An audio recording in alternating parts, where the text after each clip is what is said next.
Hi, everybody.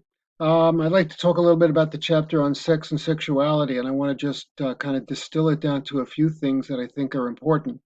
So, a lot of the terms and so forth, you can look at and understand what they are. I think they're pretty simple to understand. Some of the theories in terms of how we develop our sexual orientation, most people think it's biological or pretty much predetermined biologically when you're born, genetically, and so forth. Other people think that there may be life events or things within the family that contribute to it.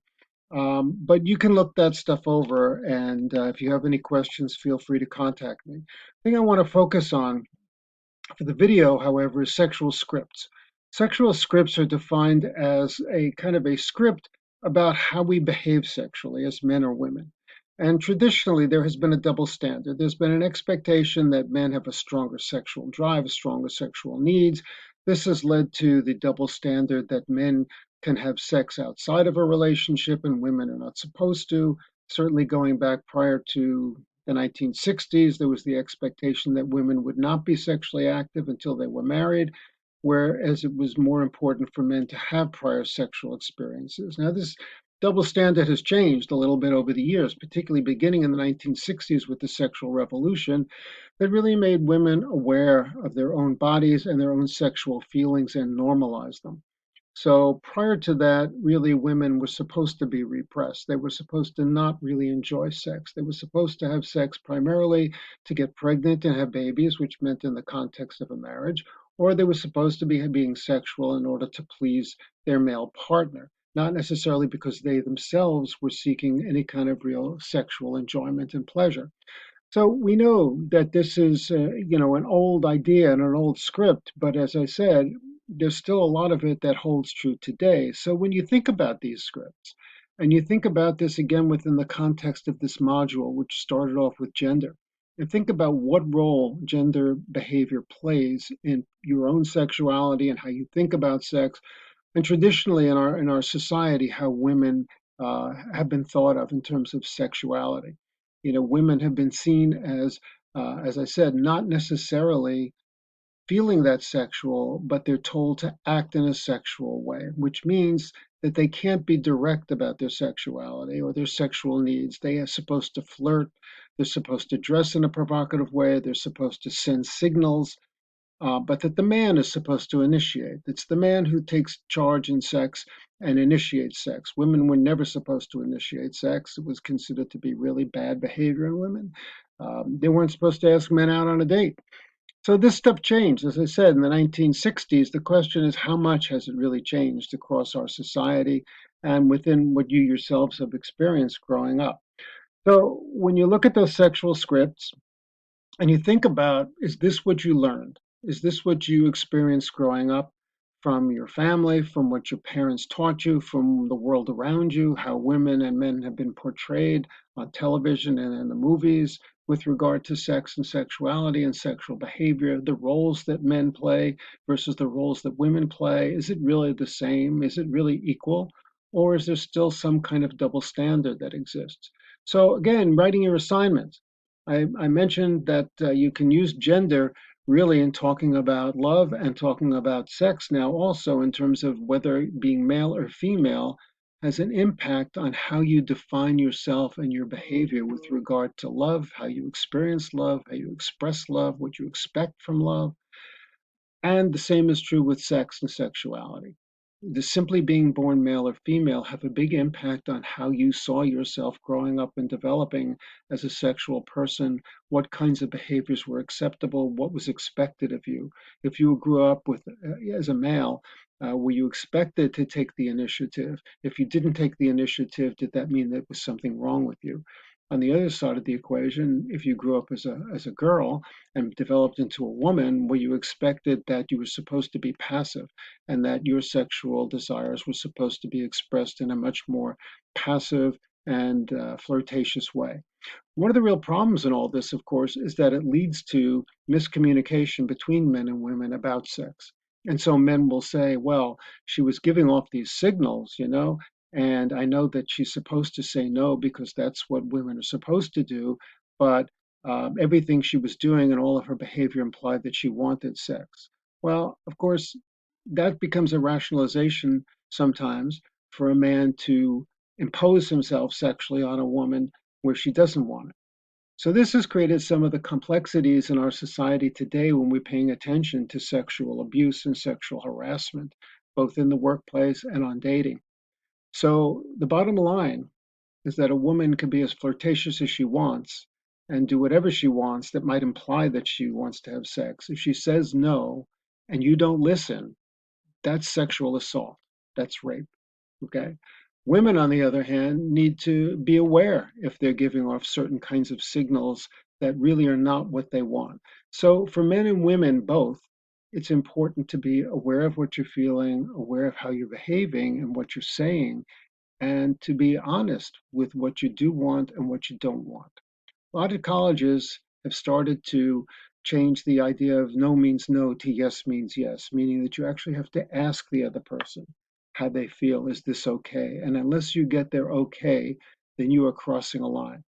So, this is an important issue today in today's society and on college campuses, particularly college campuses, where they have 10, 20, 30 or more thousand students living on campus where, nobody can really regulate what's going on. And so some of these schools have really come up with very specific guidelines. Also, clearly within the workplace in terms of what crosses a line and becomes sexual harassment. And basically anything that you do that makes somebody else uncomfortable in the work environment is considered to be harassment. So these are important things to know, not so much for this course as for the real world and what goes on out there in the real world. The other things that I wanted to you to think about as you're going through this chapter: how did you learn about sex? Did you go to a sex ed class in school and learn it? Probably not. I mean, you probably had those classes, but you probably knew beforehand. Where did you get this information from? An older sibling? Did your parents actually sit down and talk to you about it? Was it somebody that you got into a relationship with you who introduced you to sex? Early experiences have a big impact on how people feel about sex, how comfortable they feel, how safe it is for them. If you have really bad, uncomfortable first experiences, it tends to make you feel that either there's something wrong with you or that there's something wrong with sex. So, this is an important factor in how people feel about themselves, how they feel about themselves as sexual beings, how they feel about their bodies. So you think about your early experiences and how those impacted you in terms of introducing you to this. People do develop a sexual philosophy, a philosophy about what's okay, what's not okay. Do they need to be in love? And that's another thing to think about when you're writing your assignment. Is love an important factor in sex? Do people confuse the two and think that lust means love because you're infatuated with somebody, because you're attracted to them? Is that love? You need to be in love with somebody to be in a sexual relationship with them. So these all are your own personal philosophies that you develop as you become a sexual being.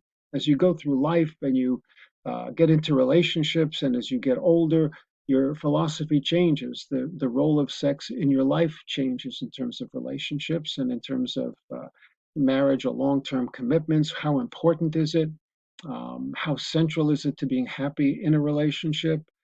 How much does it end up getting connected to pregnancy issues, which is something we're going to talk about in the next module?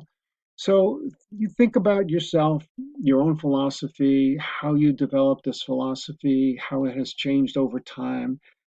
As men and women get older, clearly physiologically their bodies change. Women go through menopause, which you can read about in the slides and the textbook.